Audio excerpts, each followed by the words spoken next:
বিমানের টিকিট দিচ্ছি সবচেয়ে কম রেটে, বিশেষ করে ইন্ডিগো বিমানে যদি আপনি যাতায়াত করেন আমার 250 থেকে 300 টাকার বেশি কমিশন বা লাভ রাখবো না। লাভ ওটুকু দিয়ে আপনাদেরকে আমি টিকিট দিচ্ছি। যদি আপনারা কেউ টিকিট কাটেন যোগাযোগ করবেন।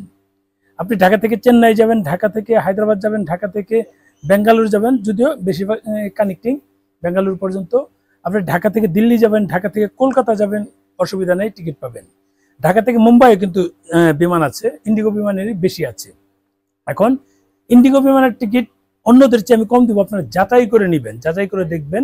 যদিও অনেকেই আছে যে অন্য জায়গায় যদি একটা সাপোজ 10,300 টাকা বলে আমার কাছে এসে বলবে যে উনি 9,900 টাকা বলেছে বা 9,800 বলেছে, এরকম মিথ্যে কিছু কথা বলে অনেকেই আছে। এটা সবাই না, কিছু লোক আছে নিজেদের বেশি মানে চালাকি করে, এটা কিছু লোক আছে, সেটা ডিফারেন্ট ইস্যু। কিন্তু আপনারা লিগেল ভাবে দেখবেন, কারণ কত ভাড়া হয় সেটা তো আমি জানি, আমার মুখস্থ কত ভাড়া হবে, সবার ইয়ে তো একই রকম যাবে। আমি 250 থেকে 300 টাকা লাভে আপনাদেরকে টিকিট ছাড়বো।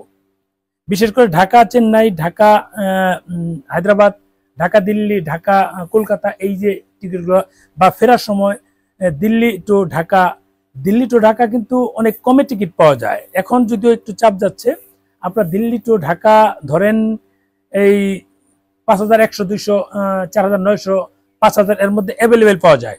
একটু ঈদের চাপটা কমুক, দেখবেন যে অ্যাভেলেবেল টিকিট পাওয়া যায়। আর দিল্লিতে এখন লোকজন বেশি যাচ্ছে, তারা ডাবল এন্ট্রি ভিসা নিয়ে যাচ্ছে, এটা নিয়ে আরো ভিডিও দিব। তারা ডাবল এন্ট্রি ভিসা নিয়ে যাচ্ছে, সেখানে তারা এম্বাসি বেস করে আবার চলে আসছে। কারণ যারা ডাবল এন্ট্রি ভিসা নিয়ে যায় তারা কিন্তু ওই শ্রেণীর মানুষগুলো যায় ইউরোপে যাওয়ার জন্য, তার ম্যাক্সিমামই তারা চায় সময় বাঁচানোর জন্য। কলকাতা হয়ে আসলে সময় লাগে, বা অনেকে কলকাতা এসে কেনাকাটা করে তারপর ফেরত আসে, সেটা ডিফারেন্ট ইস্যু।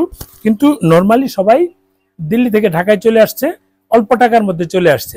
রিটার্ন টিকিট অনেকে কাটে না, কারণ এই কবে আপনার এম্বাসির কাজ শেষ হবে সেটা সবাই জানে না।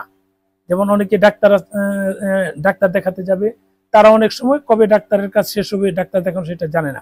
যাই হোক, আমি টিকিট দিচ্ছি, বিশ্বের যে কোনো দেশের টিকিট পাবেন সবচেয়ে কম মূল্যে। আপনি মালয়েশিয়া যাবেন, অন্যদের চেয়ে কমে টিকিট দিব।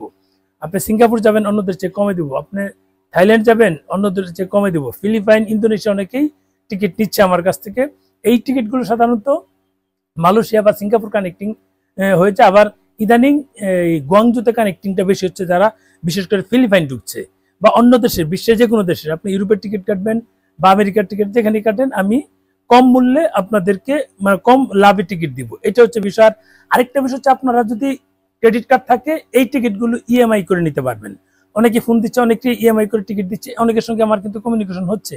আপনারা চাইলেই ইএমআই করে এই টিকিটগুলো সহজে নিতে পারবেন। আমি অন্তত যাদের ক্রেডিট কার্ড আছে, সহজে এই পার্সেস ক্যাশ তুলে প্রবলেম হচ্ছে, তাদের পার্সেসের বিষয় থাকে।